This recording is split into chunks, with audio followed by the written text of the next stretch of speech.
So Mercedes, let's talk about how you cultivated all the looks this episode. Okay. For your character, like, who am I saying? Right, because Tracy absolutely went from, like, every time we see Tracy, she's all depressed and sad and looking like a semi-crackhead, but like she wasn't on crack. So it's really nice to see her in some clothes and, you know, she had a little lip gloss on. She's popping or whatever this Definitely episode. elevated your character a little bit more.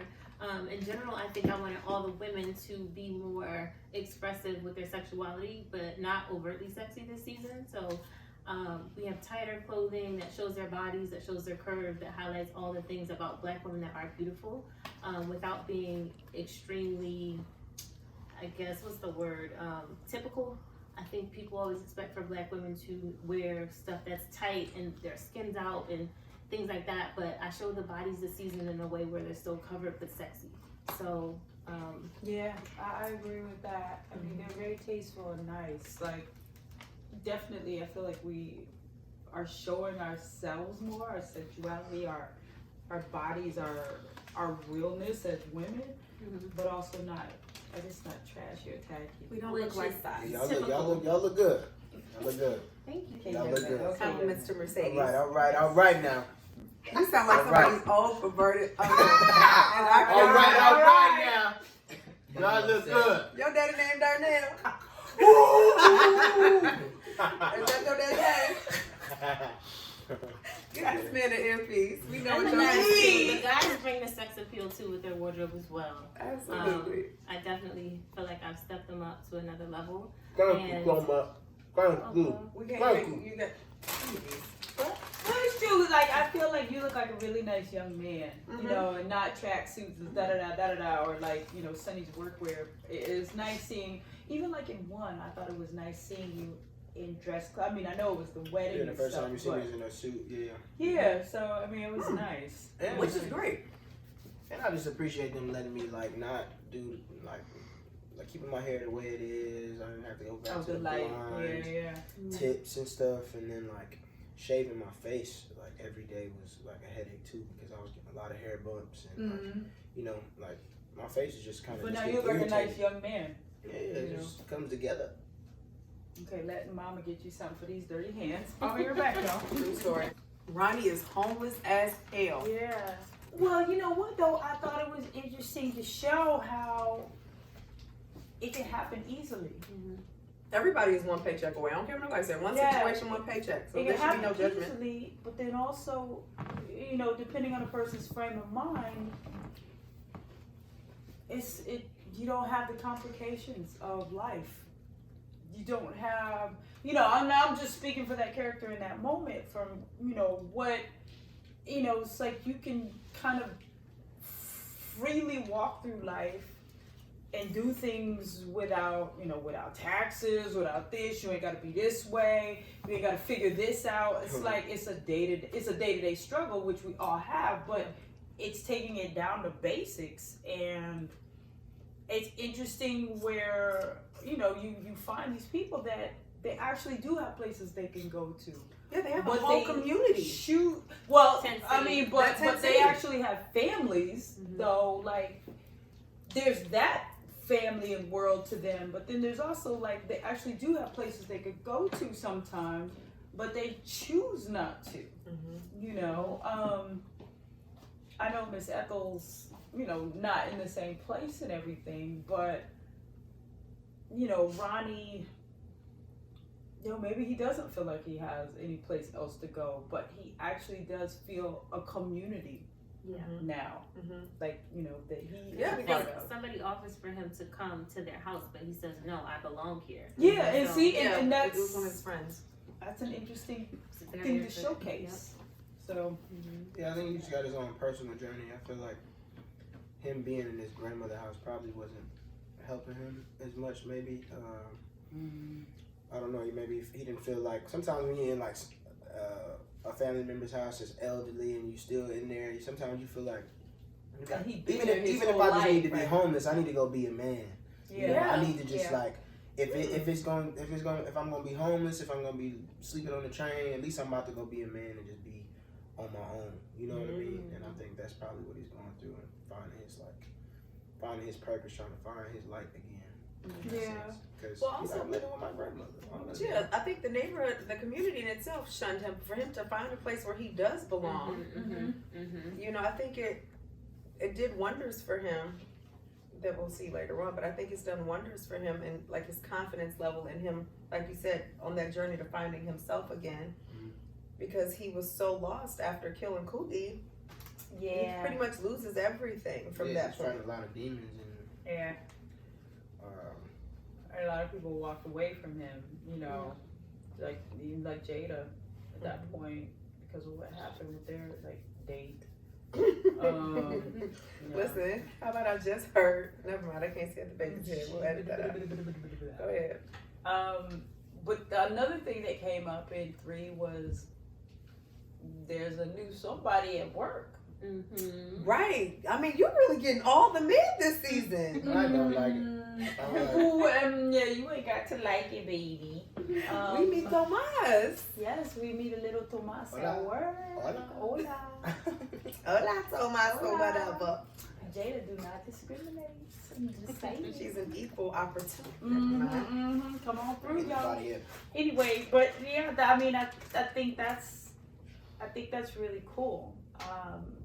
That you know you do have somebody that's just you know, not to say that the others in the community or in the show are not open to other ethnicities. Add an extra little syllable in there, but yeah, ethnicities. I was like happy to see that, and also, I mean, it was also in the speed dating, but it was, you know, I thought it was just cool to see, you know, open for love. It was fun for me to introduce that character because then you also see a little bit of his family, and I get to show through clothing again a brown community, and that's real to Chicago.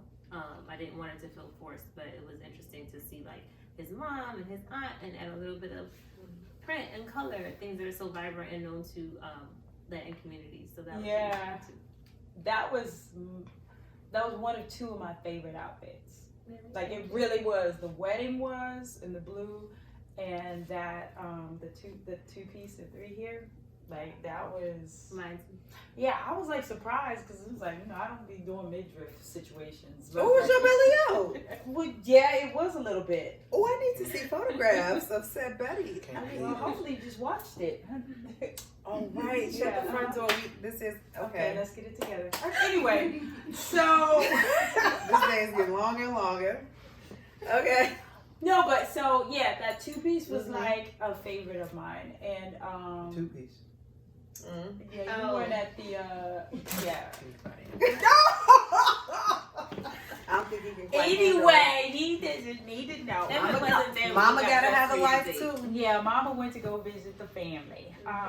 It was pretty funny, you know, especially when they started speaking Spanish. I'm sorry, but Yo, but your Spanish. though. anytime, Your Spanish in the episode was great. no, thank you. That was my own little addition. I loved it. Look, see the actors' choices, they make all the difference. That was fantastic. No, I thought it was funny. Yeah, my little addition there. It was one of those things that I thought was really funny because I know that comes up coming from New York, you walk into a bodega and people speaking Spanish. It's like, hey, I'm standing here. It's like, you know, it's like nobody want to talk to you, and it's just like, so y'all just gonna talk Spanish in front of me. It's like, are you talking about me? You know, it's like you just start getting that feeling sometimes, and I thought it was really funny her being vulnerable in that position, you know, where you're at his family's house and they're speaking Spanish, and you know, yeah, maybe you took some in school, but you don't know nothing, and y'all sitting right there talking in front of me. It's like, okay, Hey, yo, I really feel crazy right this now. phone dead. Stop playing! How long has it been dead? I I can't. don't know. Tomas has a wife, a dead wife. Yeah, let's get that right. He don't have a current wife. She's not current. She's passed. Whoa. She's with him in spirit. Yeah, and I mean, I thought that was All lovely. the time. How does Jada feel about that? I think it's lovely that he, it's a weird thing to walk into when you didn't know about it in the first place, but I think I don't know, I think it says a lot about him, that he does carry her with him, and why should you, if the person's not there anymore, why should you cut off what y'all had? Absolutely. Hold her with you, but move on, which is what I feel, Tomas is doing. So I'm interested to see where they go, Me too, because I think you and Salvador you guys have really good chemistry. Yeah, no, he's good to act with. I like working with him a lot. Yeah. I also wanted to get more involved in the community in terms of, because I know people who own businesses that become aldermen and they become ward committeemen. I can see it. Sonny is alderman. Sonny can be an alderman or a ward committeeman, all of those things. And he can support righteous candidates as opposed to somebody like Duda who's supporting corrupt candidates. Duda for mayor. Yeah, so that's how you're voting for, huh? Yeah. So, I'm not voting for Duda. I would vote for Alina's character because as far as I know, she's not corrupt. Exactly. Well, did you have any feeling when I think it was episode 3 when Dom showed up in your place telling you how to fry your own chicken? I did, and the writing also reflected it. I said, okay, this character is going to be here for a while because I knew she was on Power. Oh, yeah. And so I said, well, she's not just here for day play, But then the writing told me, at first I had it, don't be telling me, like, I've gone through that with Emmett on the yolk and stuff. How's somebody going to tell me how to fix this bird? I've been doing it for years. Then she comes in there telling me how to fix chicken. So that's already the thing that gets on Sonny's nerves as it is. So I've had a feeling that, and before I left that scene, I told him, keep that girl out of my kitchen. So that was a premonition. So wait, did you think that that was a premonition for Sonny's knowing that Emmett was going to somehow get Dom's character in my kitchen.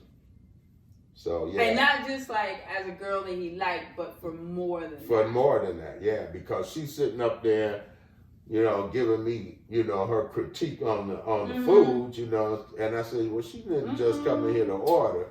And she knows Emmett. Sonny picking up clues. So I picked up the clues on it, yeah. Got it. Yeah. Well, we'll see next week on episode 6 what goes on. Whoa, I wish I was going to be there. Bye.